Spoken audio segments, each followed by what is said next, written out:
dėl ko mes gaminam patys kompostą, nes kad būtumėm garantuoti, kad ten nėra jokių tų komunalinių atliekų, kad būtų tikrai jisai švarus, kad neužsiterštumėm savo dirvos ir sveikatos tuo pačiu.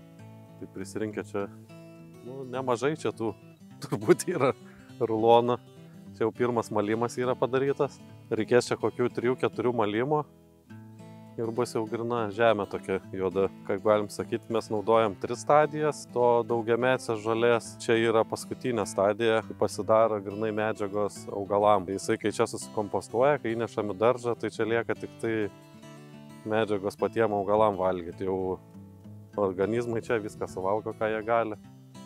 Daugiametėse pievose yra labai daug augalų ir pagal tyrimus tenai, jeigu pasižiūrėti, tai kiekvienas augalas sukaupia tam tikras medžiagas iš žemės. Jeigu pasimti vieną augalą tik tai auginti ir iš jo daryti kompostą, tai ten nieko gero nebus, nes bus disbalansas. Vienas augalas sukaupia ten, sakykim, daug ten kalio, kitas daug magnio, kitas geležies kažkiek sukaupia. Ir gaunasi tada vieną paėmį, tai pas tave, jeigu visada dėsi į dirvą, tai gausis tada mums negerai, nes bus kažko tai per daug, kažko tai per mažai. O gamtoj tai yra visada idealus balansas, jinai pati susibalansuoja ir auga augalai tie, kurie padaro idealų balansą.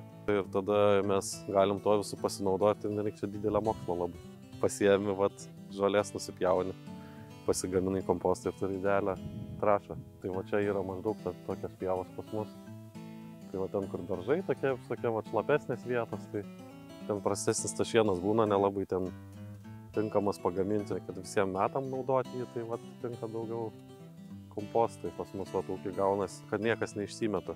O kitas dalykas geras yra, kad, ką mes pastebėjom, tai jeigu tą daugiametę pievą palieki ir jei nieko nedarai, jokios įtakos, va taip stovi kaip gamtoj, tai ten dažniausiai užauga tos didesnės žolės ir jos paskui užgažia ir tas visas procesas labai sulėtėja. O kai tu pradedi ją prižiūrėti, susirinkti tą žolę, paskui užleidi gyvulius toj vietoj, tai viskas labai aktyvėja. Ir tada pirmas yra pagerinimas, tai kai tu susirenki tą žolę, bet jeigu tu susirenki, tada gaunasi nuostolis kažkoks, tai tada reikia nešinėti papildomai kažką, tai mes susigalvoja tada tuos gyvulius pradėjom laikyti, kad tą dirvą, jeigu tu kažką pasiemi, tai turi duoti. Mes įsidom, kad su tais gyvuliais tu duodi, nes gamtoj tu vis tiek toks esi stebėtojas ir kai stebi, tai matai, kad kaip gyvuliai elgiasi, pavyzdžiui, galvijai, tai jie niekada nevalgo gėlių, kurios žydi ir nevalgo, kai jau sėklos gaminasi. Tai pas juos iš gamtos yra duota tas, kad jos valgo tik žalią masę ir leidžia augalam visiems sueiti iki kitos stadijos, kad išsėtų sėklas. Tokiu būdu galvijai yra pagrindinis, galim sakyti, akceleratorius gamtoj, kuris skatina įvairovę labai didelę. Nes kai galvijas ganasi, tu matai, kad daug gėlyčių, bus ateis pavasaris, tai matysit, kad gyvuliai yra ten, labai visos pievos žydi ir labai gražu viskas.